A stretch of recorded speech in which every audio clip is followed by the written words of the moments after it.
देखते हैं 3 का चौथा नंबर क्वेश्चन 3.3 में है। कह रहा है एक नगर में टैक्सी के भाड़े में एक नियत भाड़े के अतिरिक्त चली गई दूरी पर भाड़ा सम्मिलित किया जाता है। मतलब आपको सवाल समझना है पहले कि अगर मान लेते हैं यहां से आप किसी स्थान पर टैक्सी से जाएंगे तो उसका जो नियत भाड़ा है मतलब जो फिक्स है, जैसे कि अगर 5 किलोमीटर चलते हैं तो इतना रुपया बनेगा, ये फिक्स है, ठीक है।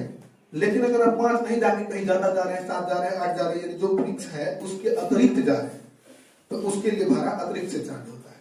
तो ये कह रहा है कि एक नगर में टैक्सी के भाड़े में एक नियत भाड़े के अतिरिक्त चली गई दूरी पर भाड़ा सम्मिलित किया जाता है। नियत भाड़े के अतिरिक्त जो किलोमीटर में चलते हैं अलग से, उस पर वो भाड़ा सम्मिलित करता है, यानी नियत वाला फिक्स है, जितना है वो उतना है। तो यहाँ क्या करेंगे, किस हिसाब से हम मानेंगे, माना कि नियत टैक्सी का नियत भाड़ा, ठीक है, कितना है, X रुपया है, ये मान लेते हैं, तथा अतिरिक्त किलोमीटर के लिए भाड़ा। अगर आप अतिरिक्त किलोमीटर के लिए चल रहे हैं तो क्या हो जाएगा, Y रुपया है, ठीक है। ये दोनों रुपया में RS कर दिए हैं। अब आगे सवाल समझिए।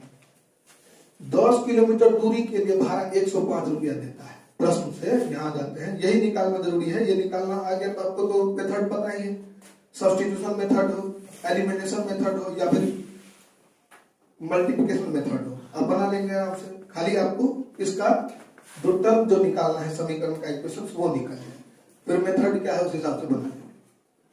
तो हमने नियत वाला x मान लिया है, तो नियत पर बात नहीं कर रहा है। ये कह रहे हैं कि 10 किलोमीटर दूरी के लिए, मतलब 10 किलोमीटर दूरी क्या है, अतिरिक्त है। नहीं तो यहाँ लिखा जाता है कि नियत इतना किलोमीटर जाता है तो नियत है, बात बाकी वाला अतिरिक्त है। समझ रहे हैं मेरा बात। तो हम यहाँ क्या करेंगे, लिखेंगे 10 किलोमीटर दूरी, तो नियत वाला फिक्स कर देते हैं x प्लस 10 किलोमीटर को अतिरिक्त बना लेते हैं। तो नियत वाला x है 1 किलोमीटर मान लेते हैं, तो सीधा गुना करेंगे तो x हो गया, और यहाँ पर कितना हो जाएगा 10 y, कुछ नहीं है, x हो गया, ये y हो गया। अब इस दोनों के लिए उन्होंने पेड किया है कितना रुपया, 105 रुपया। पहला समीकरण बन गया। पुनः फिर क्या कर रहे हैं कि 15 किलोमीटर के लिए 155 रुपये,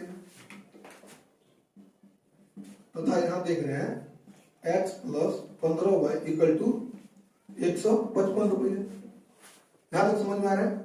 हमें फाइंड आउट क्या करना है, नियत भाड़ा तथा प्रति किलोमीटर भाड़ा क्या है, पहले ये निकालना है, दोनों x और y निकाल लेना है, तो नियत और प्रति किलोमीटर निकल जाएगा।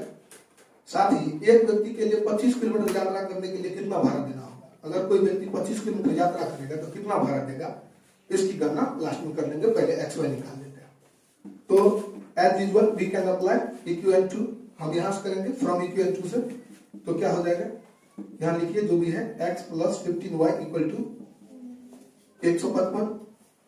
इस तरह से यहां पर हम x इक्वल टू कर लेंगे, तो इसको इधर लाएंगे 155। देखिए अभी बराबर किस तरफ है, लेकिन जब इस संख्या को बराबर किस तरफ लाते हैं तो किस में आ जाएगा, लेकिन यहाँ पर अगर माइनस होता तो फिर यहाँ क्या हो जाता, लेकिन यहाँ प्लस है इसीलिए यहाँ क्या होगा माइनस। Is it okay. तो यहाँ कितना हो जाएगा 15।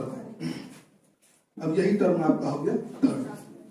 अब इस का वैल्यू पुट कर देंगे किसमें, हमने 2 को तोड़े हैं तो 1 में पुट करेंगे। हम यहां लिखेंगे EQN 1 में EQN 3 का मान रखने पर। और ध्यान देंगे हम अभी कौन से मेथड में हैं, प्रतिस्थापन विधि, जिसको अंग्रेजी में सब्स्टिट्यूशन मेथड कहते हैं। तो इसका नियम ही है कि आप क्या करिए, एक चर का मान निकाल के किसमें बदलेंगे, दूसरे में रखेंगे, और फिर उसका जो वैल्यू होगा फिर किसी और में रखेंगे। इस तरह से हम तब तक निकालेंगे जब तक उसका x या y एक जो मतलब अचर पद में नहीं आ जाता है आंसर, तब तक उसे हम निकालते रहेंगे, ठीक है। तो हम यहाँ देखते हैं इक्वेशन 1 कितना है, x plus 10y equal to 105। यहाँ देखिए x के जगह हमने कितना रखा है 155 माइनस 15। इसकी पूरी वैल्यू को यहाँ पुट कर दीजिए, कितना हो जाएगा 155 माइनस 15y, और फिर यहां से प्लस 10y इक्वल टू, यहां ध्यान देंगे, देखिए इसको देखिए, बेसी संख्या माइनस में, कम संख्या प्लस में, इसको जोड़ने का प्रयास करेंगे, पीछे माइनस है घट जाएगा।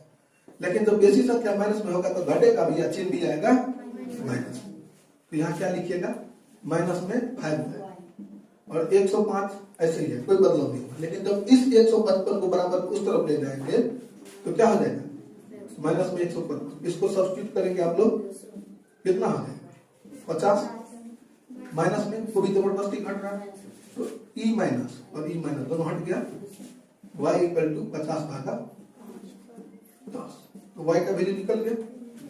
अब y का वैल्यू ये निकला कि अतिरिक्त किलोमीटर जब भी जाता है तो 10 रुपया के हिसाब से वो चार्ज कर रहा है, ये निकल गया। हम निकालते हैं नियत पे कितना रुपया लगता है। तो अब क्या रखेंगे, EQN थर्ड में हमने आपको बताया y निकल जाए या x निकल जाए, उसके बाद अगर किसी का वैल्यू निकालना है किसी चर का तो उसके लिए 1 2 3 इक्वल 3 किसी में डाल के निकाल सकते हैं, लेकिन सबसे बढ़िया होगा किसमें, 3 में, क्योंकि आधा से ज्यादा टूटा ही रहता है, आसान होता है बनाने में, कोई दिक्कत नहीं होता है इसको बनाने में। तो हम क्या करेंगे, EQN3 को लिख लेंगे, कितना है EQN3 में y का मान रखने पर EQN3 कितना है बोलिए, x बराबर माइनस 15y 155 माइनस 15, y का वैल्यू निकाले हैं 10, कितना हो जाएगा 155 माइनस 150 कितना होगा 5। यही है ना।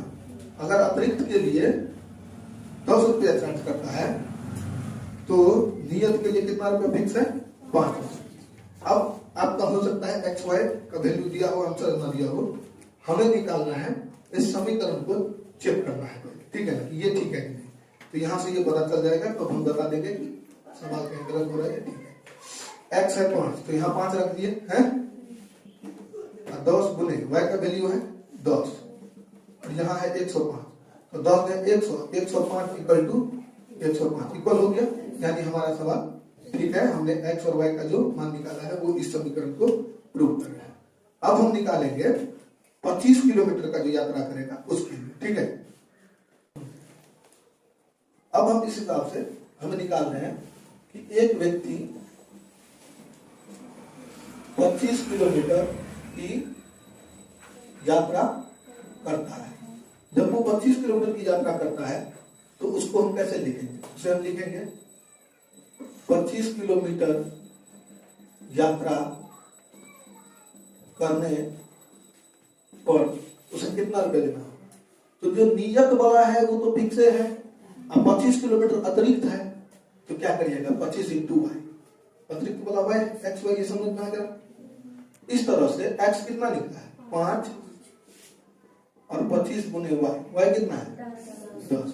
इस तरह से 5 प्लस 200, इस तरह से 255 रुपया में आप इसका आंसर चेक कर लेंगे, ठीक है। फिर समझ में आ गया, हम आगे क्लास में देखेंगे।